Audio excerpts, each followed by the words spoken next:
세모그룹, 오대양 사건, 이런 먼 기억 속의 이름들이 다시 떠오를 줄 몰랐습니다. 그런데 이번 세월호 침몰 사건을 파헤치다 보니 결국 잊혀졌던 세모와 오대양 사건까지 거론이 되고 있는 건데요. 세월호의 지주회사인 아이원홀딩스의 소유주가 97년 그때 부도가 났던 곳이죠. 세모그룹을 이끌던 유병언 회장의 두 아들이란 게 드러난 겁니다. 검찰은 그 아들들 배후에 유병언 전 회장이 있다고 보고 지금 부자에 대한 탈세 혐의 수사에 들어간 상태입니다. 유병언 전 회장은 기독교 이단 구원파 교회의 목사이자 사업가로도 잘 알려진 인물인데요. 도대체 사회적 물의를 일으켜서 사기죄로 징역까지 살았던 인물이 어떻게 다시 수십 개의 기업을 거느리는 재벌이 됐을까요? 두 분의 전문가 연결해 보겠습니다. 먼저 유병언 전 회장의 과거 논란들에 대해서 좀 짚어줄 분이세요. 한동대 외래 교수 정동선 목사 연결이 돼 있습니다. 목사님 나와 계십니까? 네. 예. 안녕하십니까? 청해진 해운의 그러니까 실소유주로 거론이 되는 이 유병언 전 회장, 한강 유람선 운행하던 그 세모의 회장이 맞는 거죠? 네, 맞습니다. 예. 유병언 회장은 사업가로 알려져 있지만 사실은 목사입니다. 물론 정통 교단에서 인정하는 목사는 아니고, 예. 1970년도에 그래서 목사 안수를 받아서 이 종교 집단, 기독교 복음 침례회, 세칭 구원파를 만든 그 창시자이죠. 그 사업을 시작하면서부터, 그러니까 1973년인가에 예. 그 사무 트레이딩 사업에 손을 대면서부터 나를 목사라 부르지 말고 사장이라고 불러라. 예. 예, 그래서 그때부터 이제 유 사장으로 통했죠. 무역업을 시작하면서부터. 예, 그래가지고 이제 교인들한테 그 헌금을 하는 것이 아니고 주식을 사라고. 회사의 주식을 신도들에게 사라. 예, 그 주식회사라는 이름으로 주식을 사는 형식으로 헌금을 강요한 거죠. 예. 그래서 이제 저도 헌금하고 이제 많은 사람들이 헌금을 해서 그 당시에 이제 완구회사를 했어요. 정동선 목사님도 그러니까 그 교회의 교인이셨던 거예요? 그 교단에? 예, 그 교인인데 제가 이제 목사가 된 거는 거기를 탈출한 후에. 탈출한 후에. 그렇게 되시는 거군요. 그런데 완구를 만들어서 수출하는 사업을 했는데 그게 성공을 했어요. 그거 어떻게 성공을 하느냐면은 노동 착취. 이렇게 낮은 임금을 그 여자 교인들한테 주면서. 예, 예. 그리고 실적을 올리니까. 그러면 그 사업체에 있는 직원들은 다 그 신도들이었습니까? 구원파 신도들? 물론이죠. 그 임금도 뭐 착취라고 할 수준으로 받으면서 일을 하는? 예, 저도 보통 일반의 친구들이 40만 원 받을 때. 예. 나는 4만 원 받았어요. 10분의 1 수준. 거의가 다 이제 그 회사와 관련돼서. 그래요. 예, 그걸로 들어갔죠. 임금 착취가 있었고, 뭐 노동 착취가 있었고, 모여서 같이 살고 이런 것도 있었습니까? 예, 집단 생활 거의 이렇게 몰려다녀요. 집단 생활을 했고. 예. 예. 그러면서 사업을 문어발식으로 확장을 했고, 그 중에 하나가 우리가 잘 아는 그 세모 유람선인데. 예. 87년, 우리 유병언 회장을 알게 된 건, 대중들이 알게 된 건 바로 87년 오대양 사건입니다. 예. 오대양 사건. 뭐 기억 다들 하시겠지만. 오대양이라는 것은 그러니까 그 사건이 터져서 32명이 죽었잖아요. 네. 자, 그 얘기를 잠깐만 다시 풀어보겠습니다, 목사님. 예. 그러니까 오대양 사건이라는 건 우리가 알고 있기는 종교 집단의 교주 박모 씨, 여성 박모 씨가 신자들을 한 곳에 모아놓고 사업을 벌이면서 수백억 원의 사채를 끌어다 씁니다.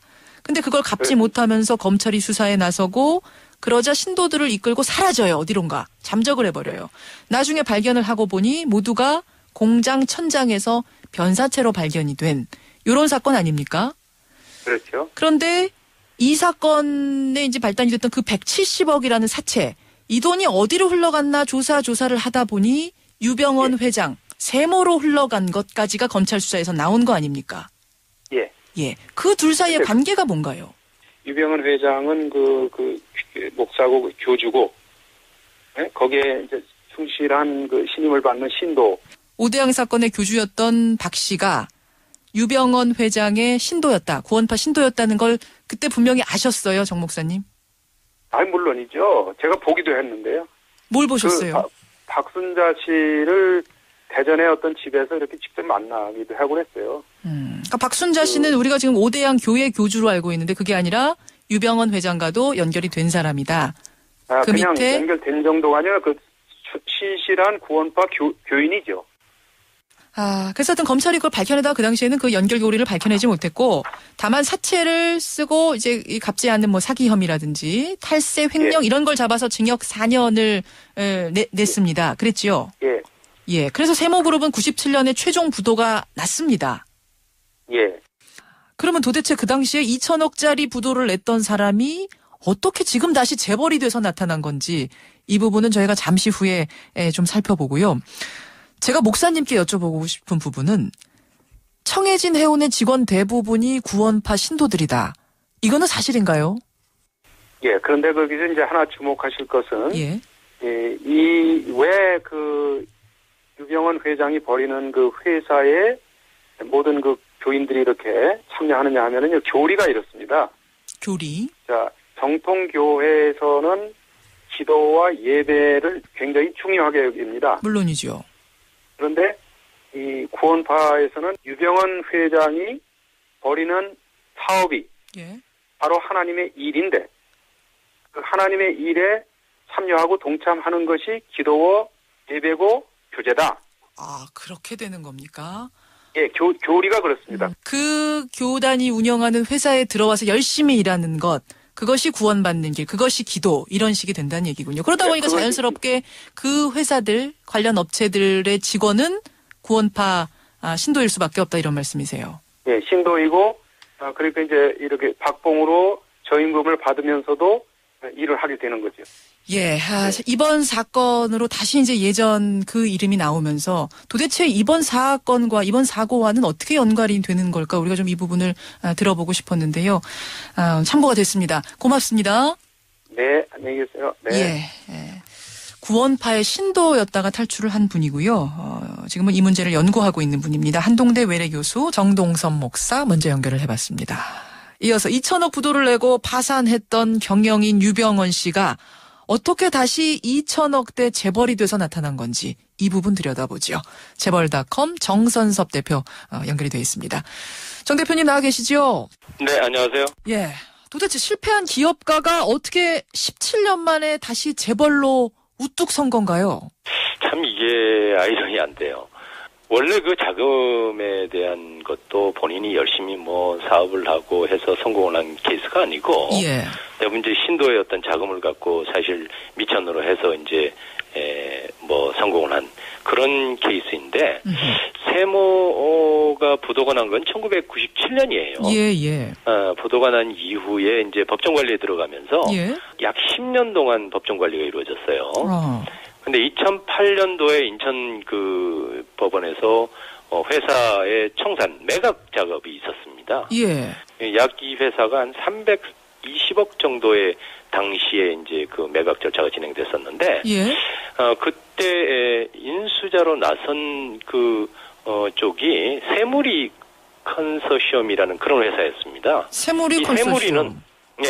세무리는 지금 뭐 아시다시피 지금 청해진 해운의 계열사죠. 그러네요. 예. 그래서 그 이후에 이제 인수 작업이 있고 나서 갑자기 또 이제 이 세모라는 회사의 대주주에 뭐 문진미디어라든가 지금 그 세모의 계열사들 이게 대주주로 100%를 이제 인수를 하면서 사실상 자연스럽게 유병헌 씨의 일가족과 유병헌 씨가 사업에 다시 재기를 하는. 아니 지금 그렇게 들어서는 제가 잘 이해가 안 가는 것이, 법정 관리를 10년 동안 받던 회사가 뭐 매각이 될 수도 있는 거고, 매각으로 어떤 컨소시엄이 나타나서 이걸 회사를 살 수도 있는 건데, 갑자기 거기서 유병헌 씨 일가가 왜 어떻게 등장을 하게 됩니까? 그러니까 회사의 그 매각 작업에서 인수자로 나섰던 게 한 곳이었는데요. 그것이 그 유병헌 씨 측이었던 것이죠. 사실상 이제 자기가 당시에 10년 전에 물러났던 회사를 10년 이후에 회사에 매각 작업이 있으니까 다시 나서서 자기 손에 넣은 거죠. 자기 이름이 그때 들어가진 않았어요? 그 세무리 컨소시엄에? 그렇죠. 처음에는 세무리 컨소시엄이라는 것이 누구의 돈이 또는 어떤 자금이 주축인지에 대해서는 뭐 사실 그 법원에서는 매각을 하면 되는 것이니까. 그러니까요. 그것에 대해서는 뭐 주체를 확인하지 않았던 것이죠. 경영의 대부분의 요즘도 보면 많은 기업들이 실제로 자기가 부도 내고 나중에 오랜 세월이 지난 후에 그 회사 매각 작업을 할 때 다시 나서는 그런 경우도 많이 있어요. 그렇군요. 그렇게 해서 경영권을 다시 찾아온 거군요. 이 일가가. 그렇죠. 회사에. 네. 그러면서 이제 기존에 있던 청해진 해운이라든가 예. 다른 천해지라든가 이런 회사들까지 이제 다시 묶어가지고 하나의 지금 현재 이 회사의 계열사가 50개에 가까운데요. 제가 그 질문 드리려고 했어요. 그러니까 유씨 네. 일가가 이끌고 있는 게 청해진 해운뿐만 아니라 뭐 그렇죠. 미디어 사업, 출판 사업도 있고 다양하더라고요. 그렇죠. 도료 사업도 있고 뭐 이벤트 사업도 있고 저희가 지금 파악한 것은 국내 계열사만 43개 정도 되고요. 예. 해외 계열사도 지금 한 12개 정도 되니까 무려 50개에 가까운 뭐 웬만한 뭐 재벌급의 그런 회사가 돼 있는 것이죠. 다 그 업체들이 다 그러니까 그 뭐 거미줄처럼 얽혀서 서로 지분을 주고 받고 이렇게 얽혀져 있는 거죠. 그렇죠. 이게 아까 말씀드린 그 신도들과 연관성이 있다 이런 그 얘기에 주목하고 있는데요. 사실상 이 작은 회사들이 하는 역할들을 보면 다단계 판매 회사라든가 예. 어떤 유통 회사가 많아요. 그것을 아마 신도들이 나누어서 일종의 그 어떤 역할을 하고 있는 것이 아닌가. 실제로 주주 관계도 보면 예. 좀 그런 뭐 신도들이 많이 올라 있어서 그런 회사가 아닌가 이런 생각을 좀 해봅니다. 그런 회사라는 건 그러니까 신도들이 일종의 바지 주주, 바지 사장 역할을 하고 실소유주는 다 유병헌 씨 일가가 아닌가 뭐 이렇게 그렇죠. 추측들이 실제로 나죠. 영업사원이라든가 뭐 회사를 운영하는 사람이라든가 이런 사람들은 대부분 신도들이 많은 것 같아요. 과거에 신도라고 검찰 수사에서 나왔던 이름들이 이 주주 명부에 많이 다시 등장하고 보이는군요. 실제로 또 예. 유씨 일가의 개인 재산은 어느 정도로 추정이 됩니까? 저희가 파악한 바로는 뭐 자녀들이 갖고 있는 게 한 1,500억 정도 되고요. 부인 혹은 뭐 친인척들이 갖고 있는 걸 다 합치면은 네. 한 2,400억에서 2,500억 사이 정도로. 그것은 뭐 국내 재산이에요. 해외 재산이 현재 저희가 추정컨대 한 1,000억 이상 되는 걸로 보아서 예. 아마 3,000억은 훨씬 넘지 않겠느냐 이렇게 보고 있습니다. 해외로 도피시킨 재산이 없을까 지금 검찰이 또 그 부분도 들여다보고 있던데요. 저는 분명히 있다고 봅니다. 있다고 보세요. 어쨌든 지금 개인 재산은 그렇게 많다는 얘기인데 청해진 해운은 보면 이번에 사고가 난 청해진 해운은 보면 빚더미에 올라서 선원들뿐 아니라 선장까지 비정규직이었고 대우도 업계 최악이었고 뭐 대피 훈련이라든지 어떤 인력 교육에 들어가는 돈도 아주 그야말로 눈꽃만큼이었다 이런 얘기 나오고 있어요. 청해진 해운의 경우만 해도 예. 보유하고 있는 배가 12척 정도 되는 것으로 파악이 되고 있어요. 예, 그 규모로 보아서는 뭐 업계 한 5위권에 해당하는 그런 회사예요. 제가 보기에는 청해진 해운도 그렇게 작은 회사다 이렇게 보기는 어려워요. 예를 들면은 청해진 해운을 운영하면서 그동안에 매년 그 영업이익이 20억대 안팎 정도 났거든요. 예. 그거는 사실상 대주주가 가져갔다고 보고요. 배당도 뭐 재작년에는 작년에는 배당이 없었습니다만은 재작년에는 배당만 해도 한 2억대를 가져갔고요. 예, 그러니 흑자가 났어요. 예. 그런데 해운 업체라든가 이 여객선 운항 업체는 사실상 그 국가 공공 자산이라는 개념 때문에 예. 정부 지원금이 많아요. 그렇군요. 예, 그래서 운영 업체들이 대부분 많은 흑자를 내지 않아요. 실제로 뭐 다른 형태로 회사의 자금을 빼내서 가져가 버리는 바람에 예. 회사가 가지고 있는 것은 실제로 외양에서 볼 때는 껍데기처럼 보이는 경우가 많이 있죠. 장부상은 마이너스 적자인데 그렇죠. 지원금 같은 거 받아서 실제로는 좀 운영을 할 수 있는 이런 상황. 그렇죠. 그런 경우가 많이 있죠. 그걸 갖고 다른 틀에 그러니까 정부 지원금을 갖고 다른 형태의 사업을 벌리는 경우도 굉장히 많이 있습니다. 그것 때문에 지금 아마 그 세모그룹 계열사도 50여 개에 이르는 것도 아마 그런 그 형태가 아닌가 보고 싶어요. 그 부분도 검찰이 수사를 해야 될 부분이네요. 그러니까. 당연하죠. 예, 정부 이 회사의 받아다가. 운영 방식이나 예. 그 지분 형태라든가 예. 이런 것들을 정밀 조사를 하고 해서 그걸 찾아내야지 지금 이제 보상금 문제도 나올 텐데요. 그렇죠. 아마 재산 문제가 지금 파악을 정확하게 하지 않으면은 또 흐지부지 뭐 죽은 분들만 참 안타깝게 피해를 입게 되는 그런 경우가 되지 않겠나. 저희는 그거 걱정돼요.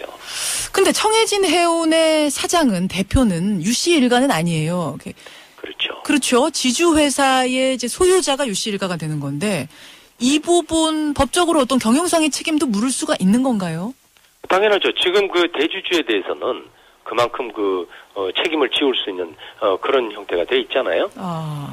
지금까지 우리가 지금 보면은 우리나라 뭐 대기업들도 마찬가지입니다만은 실제로 책임 안 지기 위해서 빠져 있는데 예.